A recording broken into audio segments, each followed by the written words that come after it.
Hello, everyone. Welcome to this AMA session. And today is very interesting as I have a question. The question is about calculating the working days, excluding Saturday, Sunday, and holiday.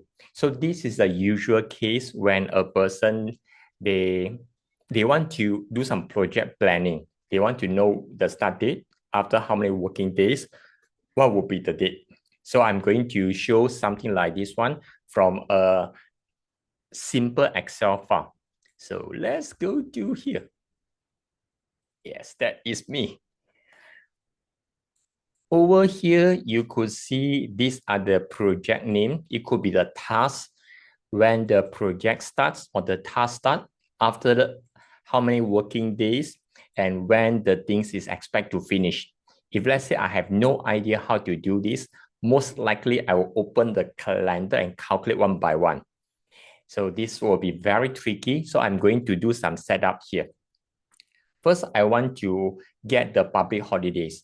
Presume the office is in Kuala Lumpur. So I just go online and search for Kuala Lumpur public holiday.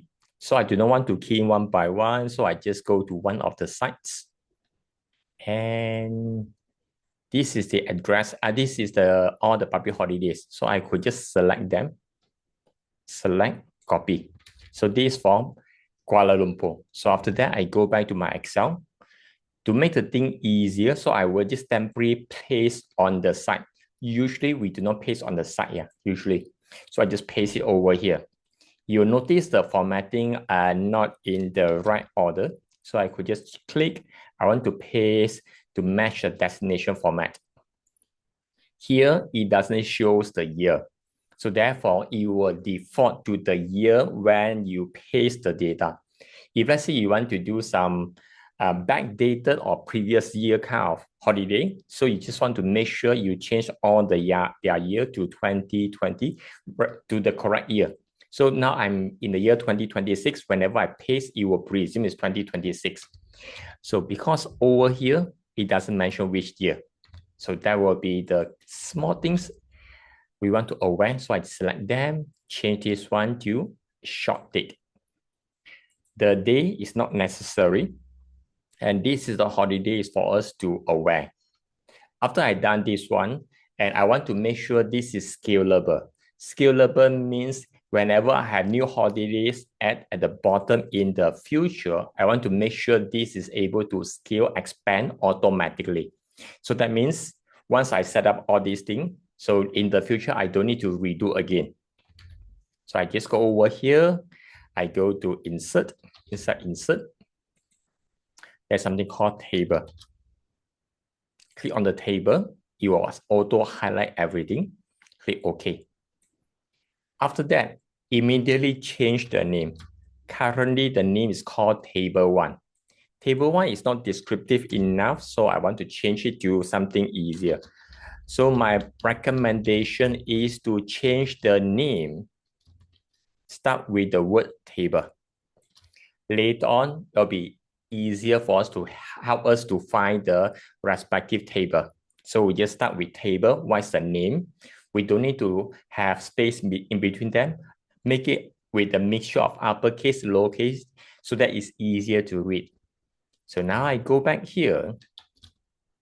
So I want to do some calculation. First, I will just equal work days. Inside work days, there's two options. One is with the INTL, another one is without the INTL. So I want to have a greater flexibility in the future to decide which weekend is not working. So I choose the one with INTL. I can just select this. Then you ask for start date. Start date is over here. Comma, how many days? That's how many working days. Comma, then you ask for the weekend. So number one is represent Saturday, Sunday. Number two means Sunday, Monday. Number three is Monday, Tuesday. And you can see there are more options at the bottom. So for this, because it's Kuala Lumpur, so therefore the non-working days is Saturday and Sunday. So I choose number one. comma, and it will ask for holidays. So holidays, we are selecting from a table. As we have changed the table name, start with the word table. Now we just type TAB, the first three letters of table. So you notice table public holiday is shown here. I press tab key to confirm selection. And you will notice the entire table is selected in the light blue color. What we want is only specific date. We do not need to know what is the holiday. So I open square bracket. Open square bracket is on your right side of alphabet P, just below the minus and equal sign on the keyboard. So just open square bracket. I choose date and close square bracket. Once I close square bracket, you will notice only this column is selected. If you find it's a bit tricky or challenging for you to type this open square bracket, you could use the mouse to select. Make sure you select the entire column. Make sure you see the table name. Otherwise, if you do not see a table name, most likely you select partially, which will not be able to scale in the future holidays. So once it's done, press enter. You will notice it shows as the number because of the formatting. I change the formatting to short date, copy downwards, and ta-da!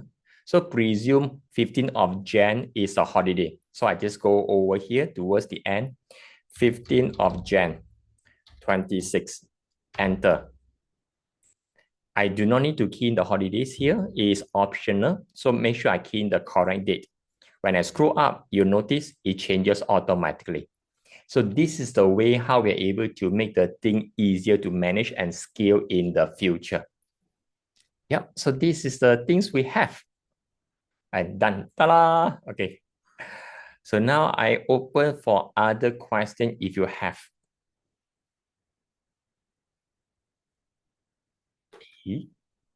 No question. Okay. If there's a no question, that will be the end for this AMA session. It's the shortest, fastest ever. And yep, so with that, see you in next AMA.